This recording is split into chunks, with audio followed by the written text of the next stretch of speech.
Alright, here we are in Kuala Lumpur, Malaysia. Honestly, we didn't know for sure if we were going to even highlight Kuala Lumpur because we didn't do a ton of stuff, but we did stay in some really cool high-rise apartment buildings that were extremely cheap. This one had an infinity pool on the 36th floor. It was only 25 bucks a night.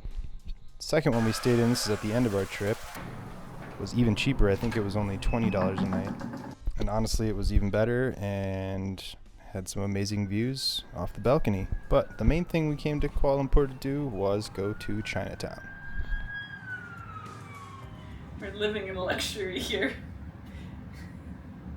Actually, I don't mind this at all. I think it's kind of nice and cozy. It's small. It's really giving Harry Potter vibes. Cupboard under the stairs. Please, sir. Can I have some more? Just go out there and get the full room. I think it's okay. I'm Dobby, sir. I have a sock. There you go. That's the whole room. I mean, you don't, what do you mean get the whole room? What are you talking about? No, just walk in so you can see.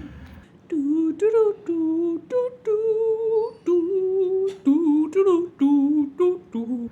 I think it has character.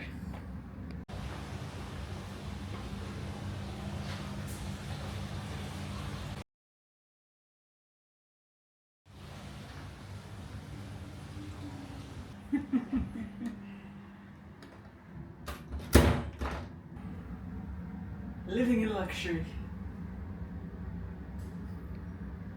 What would we do without this tropical wallpaper? Alright, we're leaving our closet under the stairs to go check out the Petaling Market. So When you do a little twisty turn, show them. Yep. the Petaling Markets. Oh, sorry. We're showing off our... The room. This is a cupboard under the stairs. He's having too much fun with this tiny ass room. Alright, here we go. We're going to the Petaling Street. Let's go.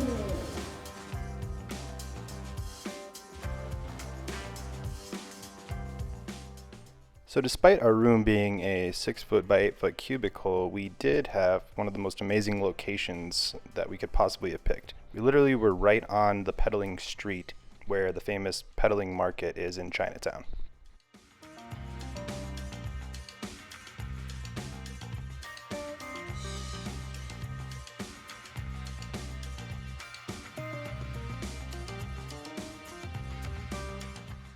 The market was absolutely massive.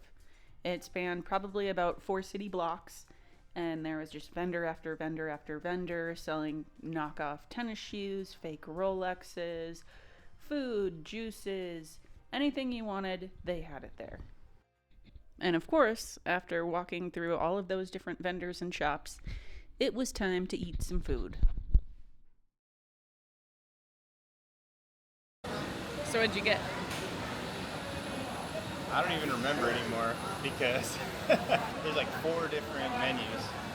You're not sure which one's for the restaurant, the guy that you're talking to, so you're just like, then he goes, oh, that one, or that one. We have all of them. He's just hanging out in a t-shirt and jeans, just like taking everybody's order, cooking everybody's food. I'm stoked. I honestly did forget what I ordered, but we ate and got back on the street to do some more exploring.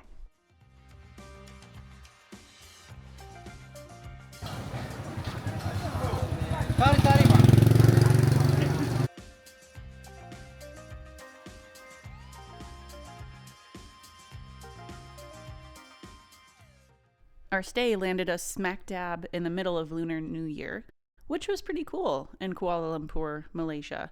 There was tons of decorations, parades, celebrations, people lighting off fireworks at random times of the day.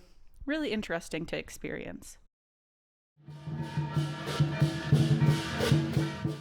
On at least 2 separate occasions, we happened to be at right place, right time, where huge groups of people in traditional dress and costumes showed up seemingly out of nowhere, banging drums and cymbals and dancing in unison.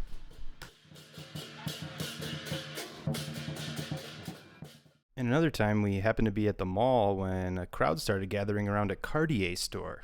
It seemed that the team of dancers was going around the mall, stopping at any store that would like them to come through their location and do some dancing.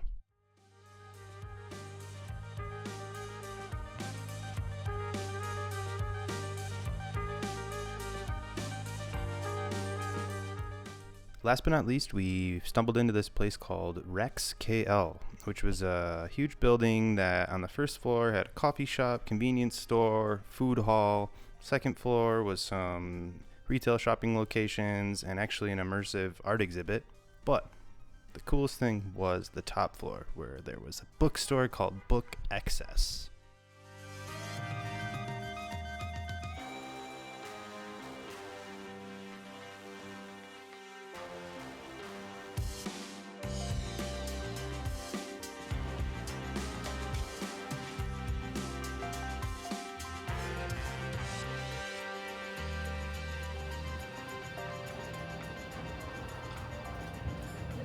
There you go, Mama. Just for you, Julie. Oh yeah, right next to the Biden book. I don't even know the name of the It's called Book Xcess. Book Xcess. So I think they're not really a chain, because we saw one that was also in the big mall. La Porte Mall. Yeah, back in the La Porte Mall where we first stayed. That one was huge and amazing, but That one had like an art installation right at the entrance, which kind of drew us in, and then we realized, oh my god, like this is a huge bookstore. we had just finished walking through the Petaling Market in Chinatown, and it's, obviously amazing here, but then we stumble into this bookstore and it's like a labyrinth. Yeah. And it's old school, everything's made out of wood, everywhere you look from floor to ceiling is books, and they're playing really cool music that made you feel like you were just like in outer space or something.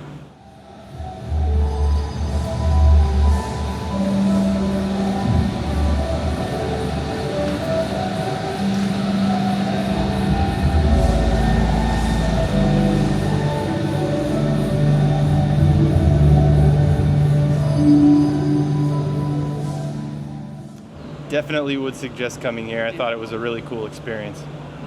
The majority of the books were all in English.